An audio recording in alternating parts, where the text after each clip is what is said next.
Yeah guys, so my little Honda's clocked now 600 kilometres, which is pretty good. I've only had it a couple of weeks, and I must admit they've been 600 hard kilometres. So when I ride this bike, I ride it hard on dirt roads. In fact, it doesn't matter where I've been riding it, I've been given it a fair workout. So it hasn't been pussyfooted. It's been given a really good workout along some of the dirt roads, back roads, four-wheel drive tracks, wherever I can put it, just to see how it performs. And I must admit, while I'm at it, this is the cheapest bike I've bought over the past 10 years. And I must say it rates right up high with some of the better bikes I've bought double the price. So I'm very impressed with it. I've had no issues with it whatsoever, apart from the fact that it's a joy to ride.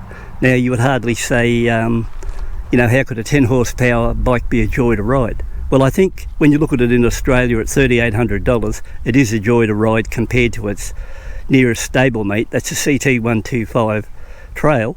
Now that's $7,800. Now this is $4,000 cheaper than one of those.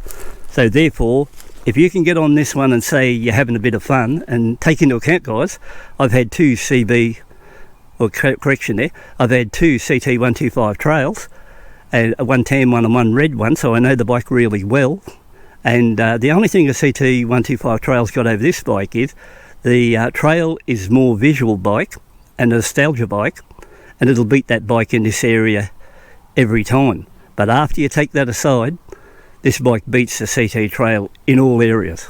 So it beats it in performance, it beats it in seating comfort, beats it in cruising, it'll beat it in off-road, because I've had this really in some rough places, and more importantly just stock bikes, stock tyres, stock air pressure, everything like that, where when I had the Trails I put rougher tyres on them from the climb and get over stuff like that. Not this. This one's a real little dark horse when you get out there and just know what it can do and what it can't do. So it's a real, like a Darth Vader sort of bike. It's in cloak when it's out there riding around, and you can come up to it, and providing you ride to conditions, you'd be surprised what this can do.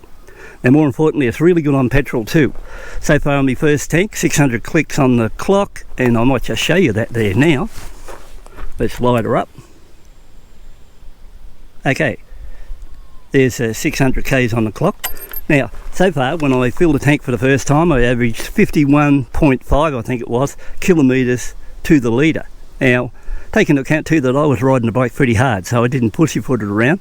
I give it a workout, and where I was out there on those dirt roads, you can't go out there in the economy and run where you've got to ride 50 kilometres out to the spot, get there, finally get to the last hills after running through the scrub in first, second and third gear, and then have try an economy run on the last hill, which runs over a kilometre straight up virtually.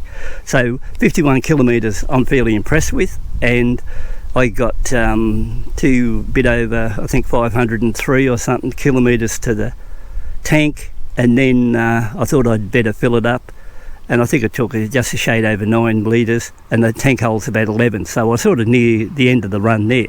So overall, this is a good little mini review in that line.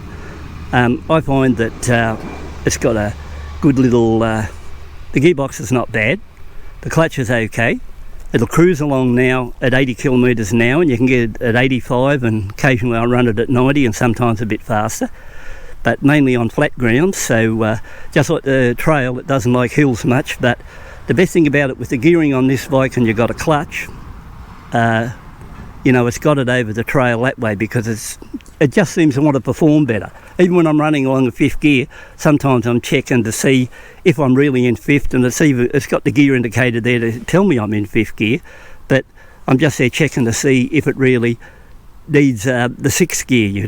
You're thinking, oh, maybe I'm not in the right gear. That's the indication it gives there sometime. But apart from that, with that big fuel tank, 500 kilometres to a tank, you can virtually ride wherever you want to. The seat itself is reasonably comfortable, but I bought one of those mesh seats off eBay around about, I don't know, it only cost me $10, got it from China, and I find that mesh seat over there, comfort-wise, is a lot better. I haven't got it on there now because I cleaned this bike up now, because I'm about to do an oil and filter change on it at 600 kilometres. Now, if anyone knows me or you're new to the channel, this is dangerous. You notice how clean the bike is? Well, I might be able to find a photo where it was in a filthy condition from the rides. You might think now I haven't ridden it anywhere, but you'd be wrong. And in my case, when I do a clean-up of a bike, it's really dangerous too, because that indicates I might be thinking of cashing it. So only time I ever clean a bike, and I very rarely clean a bike, I like to know that they're runners, not lookers, is when I'm about to sell them. But in this case, no intention to sell them. I might get back here a bit now because the XPT train's going to come past here, and I should be able to get a good hit of it. It's a really fast train. They come along here at 100 kilometres an hour, and out further it gets up to around about 150 k's an hour, I think, or the else go close to 100 mile an hour. So it'll be coming along here shortly, belting along that track, and it might be a little bit hard to talk, but I'll film it as it comes along. In fact, I might have a look up and just see if it's belting down the track now. I heard the, yeah, here it comes now. I'll swing back here and get the bike in view too, get them both. So I've got the bike. Okay, we'll line her up now. So we'll just see how fast it's cruising past here today. This is just a railway crossing, normal one, stop crossing, so if you're supposed to stop here when you cross over, it'll probably blow the horn. It just did now. So it's not a bad looking train, is it? Look at that.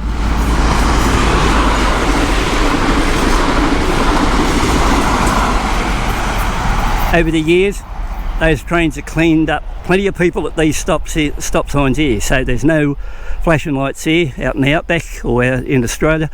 These ones here, they just got stop crossing, and that's what you're supposed to do, stop or take the plunge. Now back to this bike now. One thing I do like about it, we'll talk about a couple other things on this mini review. It's got a fully enclosed chain guard there, take so. And while we're at it, the other thing I use quite regularly is the centre stand. Now if you buy some of the more expensive bikes, most cases you don't get a centre stand anyway, and if you do they want about $400 plus fitting. You get the centre stand on this for nothing, and it's a real easy job just to throw it back on the centre stand and hold her up. No trouble whatsoever. So apart from that, you know, like if anything could be a little bit of a minus. On the rough roads, you know, the suspension isn't crash hot.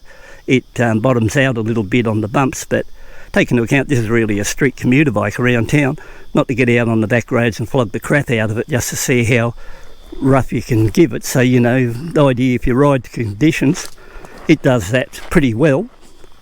And you might also notice it's also got an external oil filter.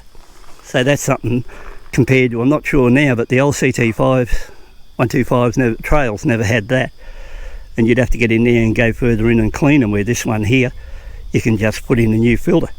So apart from that, they're really quiet. They've got no starter motor or anything like that on. They start, I don't know, different power through the alternator or whatever it is. But apart from that, I think it's a great little bike. Steers well, runs along well, good on economy, good for somebody on a budget, good for somebody who just wants to buy something to ride around and enjoy.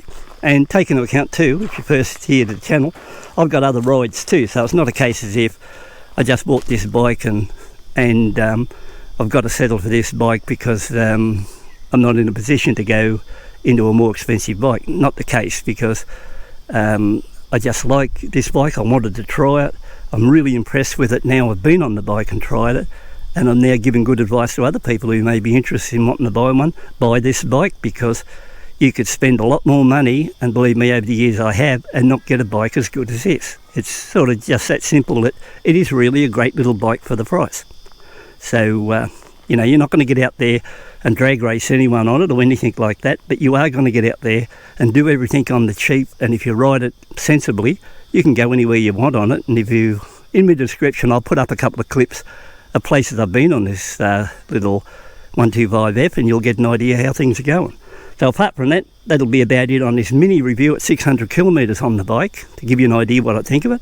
I really am wrapped in it. That's why I'm out on it today, or I would have been on my Enfield, or would have been on the new X-Max 350, correction, the X-Max 300, because I got a 23 X-Max 300. I've only put, I don't know, 100 kilometres on it, and that's a new model with the digital dash and GPS, and it's at home sitting there, brand new bike, and I'm out riding this one. So, you know, that must say that this one's pretty good. So apart from that, once again, thanks for tuning in and having a look. Hope you like this little mini review, and if you want to sub to the channel, please do for more updates. And if you like what I've said about these bikes, or you like what I've given you mini review, give it a thumbs up. and after this one we'll be doing an oil change, and then there'll be a good clip coming up shortly I did recently, or a few days back, when I took this to four-wheel drive river country. So that's a good clip too. So interesting one there, because one stage I had to rescue a lizard crossing the road, because further prior to running into that lizard there was a dead goanna further back up the road, around about 4 foot. And I thought, I rode past this other stumpy-tailed lizard walking along the road. He was about 18 inches long, and I thought, if I don't go back and move him off the road, he'll get run over too. So it was an interesting one. And then I go right to the river, and then I put up the drone, and you'll see some really nice drone shots in that one too. So once again, thanks for tuning in. Getting a bit run out of voice, hot air, 30 degrees, and I'll catch you later.